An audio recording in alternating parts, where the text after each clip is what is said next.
Hello friends, എല്ലാവരും ഓണത്തിൻ്റെ തിരക്കൊക്കെ ആയിരിക്കും. അതിനിടയിൽ നമുക്ക് സദ്യക്കൊക്കെ ഉണ്ടാക്കുന്ന നല്ലൊരു നാരങ്ങാച്ചാർ കണ്ടാലോ. ഇതിപ്പം മുളക് പൊടി ചേർക്കാതെ വെള്ളയ്ക്ക് ഉപ്പിലിടുന്ന നാരങ്ങാച്ചാറാണ്. നമ്മളിവിടെയൊക്കെ ഇതാണ് കൂടുതലായിട്ടും ഇടാറുള്ളത് സദ്യക്ക്. അപ്പോൾ അതെങ്ങനെയാണെന്ന് നോക്കാം. ആദ്യം തന്നെ നാരങ്ങ 1/2 കിലോ നാരങ്ങയാണ് എടുത്തിരിക്കുന്നത്. ആദ്യം തന്നെ നാരങ്ങ നന്നായി കഴുകി ഒരു വെള്ള തുണിയിൽ നന്നായിട്ട് ഈർപ്പമെല്ലാം ഒപ്പി എടുത്തിട്ടുണ്ട്. ഇനി നമുക്കൊരു ചീനച്ചട്ടിയിലേക്ക് കുറച്ച് നല്ലെണ്ണ ഒഴിച്ച് ഈ നാരങ്ങയും കൂടി ഇട്ടൊന്ന് ഇതുപോലൊന്ന് വഴറ്റിയെടുക്കാം. നാരങ്ങ വഴറ്റുമ്പോൾ അധികം അങ്ങ് പൊട്ടി അതിനകത്തിലെ ജ്യൂസൊന്നും വെളി വരുന്നവരെ വഴറ്റരുത്. നന്നായി ഒന്ന് ചൂടായി വന്നാൽ മതി, അത്രയും ഒന്ന് വഴറ്റിയെടുത്താൽ മതി. ഇനി നമുക്ക് അതൊന്ന് തണുത്തതിന് ശേഷം നന്നായി ഒന്ന് കട്ട് ചെയ്തെടുക്കാം. അതിനിടയിൽ ഒരു ചീനച്ചട്ടി വെച്ച് കുറച്ച് നല്ലെണ്ണ ഒഴിച്ചിട്ടുണ്ട്. അതിലേക്ക് കടുക് ഇട്ടിട്ടുണ്ട്.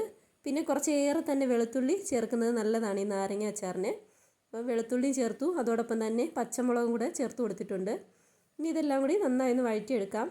ഇടയിൽ കുറച്ച് കറിവേപ്പില കൂടി ചേർത്ത് കൊടുക്കാം. ഇപ്പോൾ കറിവേപ്പില ഇട്ട് കൊടുത്തിട്ടുണ്ട്.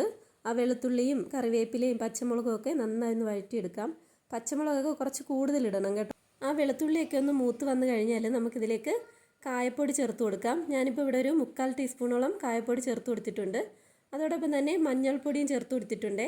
മഞ്ഞൾപ്പൊടിയും കായവും കൂടെ നന്നായി ഒന്ന് മൂത്ത് വന്നാൽ അതോടൊപ്പം തന്നെ ഉലുവാപ്പൊടി ചേർത്ത് കൊടുത്തിട്ടുണ്ട്. അത് വീഡിയോ നിന്ന് മിസ്സായി പോയി. ഉലുവാപ്പൊടിയും കൂടെ ചേർത്ത് പൊടികളെല്ലാം ഒന്ന് മൂത്ത് വന്നു കഴിഞ്ഞാൽ നമുക്കിതിലേക്ക് അരിഞ്ഞു വെച്ചിരിക്കുന്ന നാരങ്ങ ചേർത്ത് കൊടുക്കാം. നാരങ്ങ അരിഞ്ഞ് കുറച്ച് ഉപ്പും കൂടെ ചേർത്ത് വെച്ചിരുന്നതാണ്. അത് ഇതിലേക്ക് ചേർത്ത് നന്നായി ഒന്ന് വഴറ്റിയെടുക്കാം. അതോടൊപ്പം തന്നെ കുറച്ച് ചൂടുവെള്ളം ഒഴിച്ചു കൊടുക്കുന്നുണ്ട്. ഈ നാരങ്ങ ഒരു കറിയുടെ രൂപത്തിലാണ് കേട്ടോ ഇരിക്കുന്നത്. ഇനി അതല്ല, നമ്മളിപ്പം ട്രാവലിങ്ങിനൊക്കെ പറ്റി എവിടെയെങ്കിലും കൊണ്ടുപോകാനൊക്കെ ഉള്ള നാരങ്ങ അച്ചാറാണെങ്കിൽ ഈ വെള്ളം അങ്ങ് ഒഴിവാക്കാം. നമുക്കത് ഡ്രൈ ആയിട്ട് തന്നെ ഇളക്കിയെടുക്കാം. ഇപ്പം ഞാൻ എന്തായാലും കുറച്ച് വെള്ളം ചേർത്ത് കൊടുത്തിട്ടുണ്ട്. ഏകദേശം ഒരു 1/2 ഗ്ലാസ് വെള്ളമാണ്, ചൂട് വെള്ളമാണ് ഒഴിച്ച് കൊടുത്തിരിക്കുന്നത്. വെള്ളവും കൂടി ഒഴിച്ച് നന്നായി ഇതൊന്ന് നമുക്ക് തിളപ്പിച്ചെടുക്കണം. കാരണം ഇത് കുറേ നാൾ ഇരുന്നുള്ള നാരങ്ങ അച്ചാറല്ല, ഇത് പെട്ടെന്ന് നമുക്ക് കഴിക്കാൻ പറ്റുന്ന ഒരു അച്ചാറാണ്.